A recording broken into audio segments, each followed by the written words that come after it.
पंजाबी में कलाम है जी।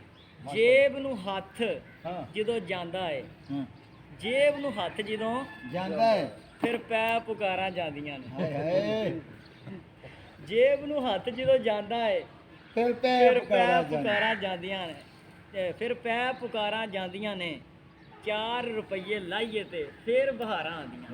ਵਾਹ ਜੀ 4 रुपये लाइए थे फिर बहारा आंदियाँ ने। 4 साल हो गए हैं जनाब मुझे इस स्कूल में आए हुए और इस फील्ड में। 4 वरियां विच सिक्ख्या है इत्थे नड़ी ना डटा है।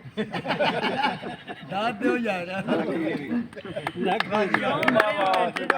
ये तो नड़ी ना डटा है। 4 वरियां विच सिक्ख्या है इत्थे नड़ी ना डटा है। मुंह ते सारी गल है ताड़ी पिछों मिट्टी घटा है। वाह जी वाह 4 वरियां विच सिक्ख्या है इत्थे नड़ी ना डटा है। मुंह ते सारी गल है ताड़ी पिछों मिट्टी घटा है। पालिश करनी कम कढाना वाह वाह पालिश करनी कम कढाना इत्थे रस्म रिवाज है। मुड़ मुड़ ओनू सदी जाओ जिदे नाल मजाज है। वाह वाह वाह वाह यारो एक मैं कॉल ना आखां समझ लो मेरी एक रिक्वेस्ट है। यारो एक मैं कॉल ना आखां मेरी गल जे मनदे जे। अच्छा यारो एक मैं कॉल ना आखां मेरी गल जे मनदे जे। एक सलाह ते पक्के हो जाओ। अच्छा एक सलाह ते पक्के हो जाओ कातो कन्ना दे कातो कच्चे कन दे जे। यारो मैं एक कॉल ना आखां मेरी गल जे मनदे जे। एक सलाह ते पक्के हो जाओ कातो कच्चे कन दे जे।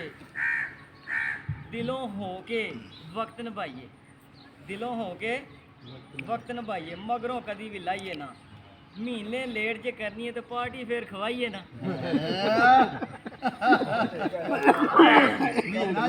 दिलों हो के वक्त निभाइए मगरों कदी भी लाइए ना। महीने लेट जे करनी है पार्टी फिर खवाइए ना। बार बार करवावांगे तुम तेरे तो बार बार खवा रहे हैं यार। जफ्फा ते बस बहाना सी। हाँ हाँ जफ्फा ते बस बहाना सी असली खोड़ ते साडी है। हाय हाय खैर हो जफ्फा ते बस बहाना सी असली खोड़ ते साडी है। मेरी वार ते रौला सी हुण क्यों बेसवादी है।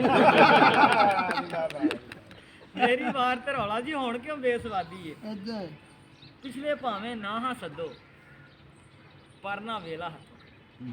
पिछले भावें ना हा सदो पर ना वेला हथों कड्डो। जेड़ा आवे जेड़ा जावे उसे दिन नज़ारा हो। वाह जेड़ा आवे जेड़ा जावे उसे दिन